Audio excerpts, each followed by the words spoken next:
हम देवभूमि उत्तराखंड के ऋषिकेश धाम में स्वामी चरणाश्रित जी महाराज से स्वरयोग के विषय में जानकारी प्राप्त कर रहे हैं। स्वामी जी, स्वरयोग के बारे में थोड़ा सा हमें एक बताइए, जो कि भारत की अति पुरातन अध्यात्म विद्या है और जिससे सर्व कुछ साध्य किया जा सकता है।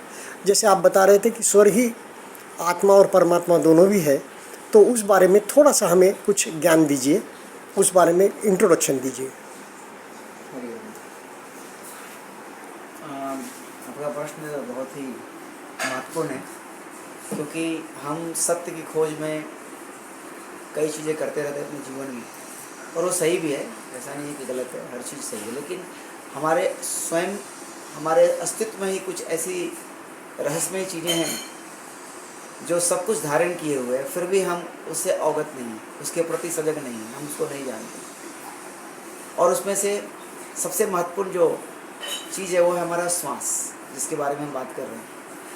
वो जन्म से मृत्यु पर्यंत जो है लगातार अनवरत चलता रहता है, और हमारे जीवन के हर क्षण का रहस्य उसके अंदर छिपा होता है।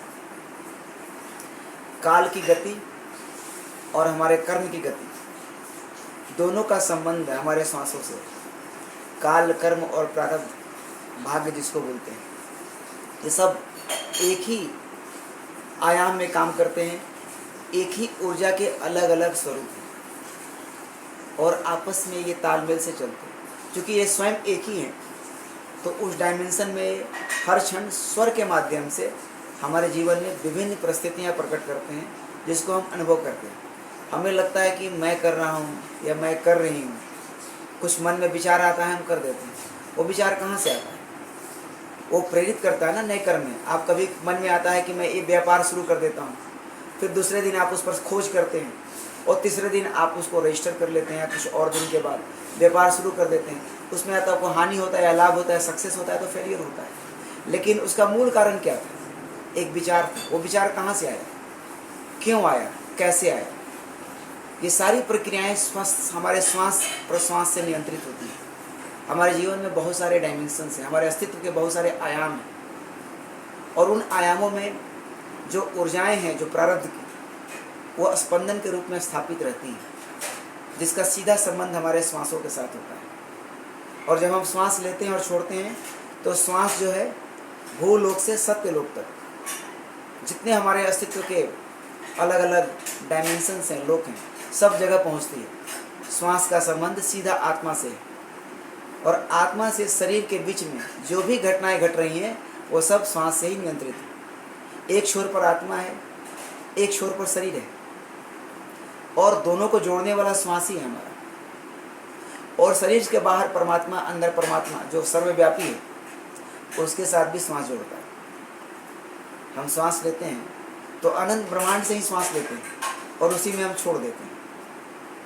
जब हम श्वास लेते हैं तो हमारी अंदर की ब्रह्मांड एक्टिवेट हो जाती है, और वही हमारे आत्मा तक जाती है श्वास, और वहाँ से पुनः जब वापस आती है तो अलग अलग लोगों से प्रारब्ध में जो उस समय की ऊर्जाएं, स्पंदन उपस्थित रहती है, उसको धारण करके वो हमारे अंतःकरण को दे देती है श्वास, और अंतःकरण में फिर वो विचार और फिर भावनाओं में बदल करके हमें नए कर्मों के प्रति प्रेरित करता है, जिससे हमें हानि, लाभ, सुख, दुख की प्राप्ति होती है। कर्म क्षय भी होता है स्वामी जी, इससे पुराने कर्मों का क्षय बिल्कुल क्षय होता है। स्वर योग को जानने वाले को काल का हर चाल पता चल जाता है।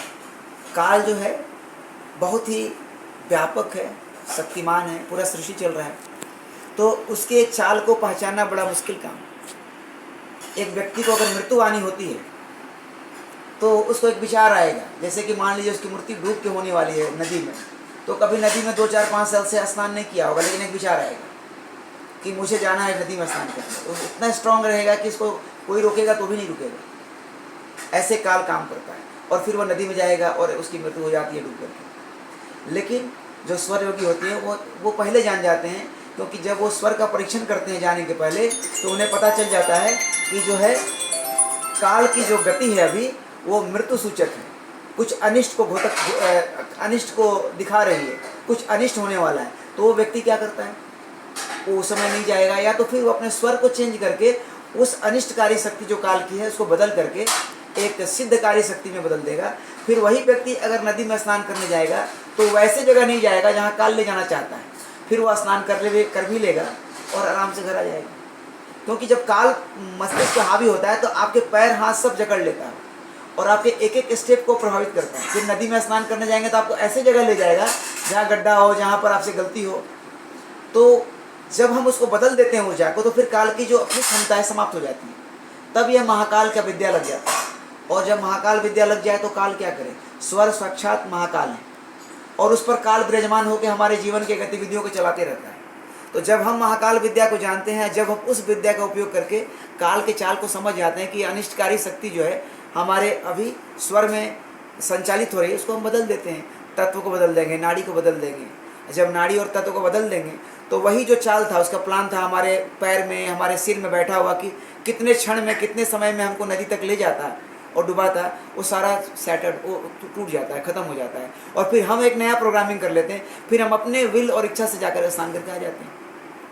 तो सिद्धि वहाँ पर वही सिद्ध हो जाता है काम जिसको हम करने जा रहे हैं। अपने स्वर बल से, स्वर को देख करके जब जाते हैं तो जो कार्य अनिष्टकारी हो सकती है उसको हम शुभ कार्य में बदल सकते हैं। तो श्योरली जो है काल स्वर योग की साधना से आप काल पर विजय प्राप्त कर सकते हैं, मृत्यु पर विजय प्राप्त कर सकते हैं।